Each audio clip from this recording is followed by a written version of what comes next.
Even a just war can be fought unjustly. That distinction between the justice of going to war and the justice of how it is fought is one of Augustine's most important contributions. It is the reason we can say a soldier committed a war crime, even in a war his country was right to fight.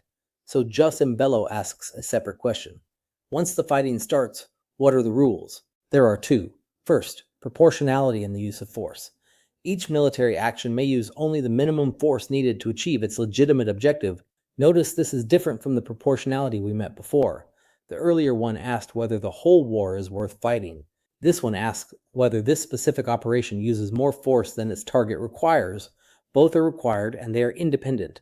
You can fight a war worth fighting with monstrous tactics, and that is still a violation. Second, and this is the crown jewel of the whole tradition, discrimination, also called the principle of distinction. Combatants must be separated from non-combatants, and only combatants are legitimate targets. Civilians, the wounded, prisoners, medics, clergy, they may never be deliberately and directly attacked. This is the single most important contribution the just war tradition made to international law.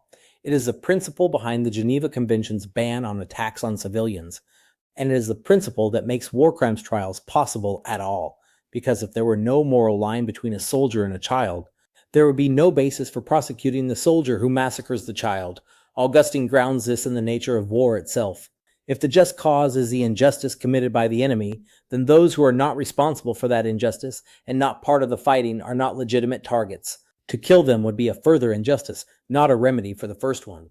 Modern strategies that deliberately blur the line between soldier and civilian do not abolish that principle. They create genuine moral dilemmas that demand careful judgment, not the abandonment of the rule.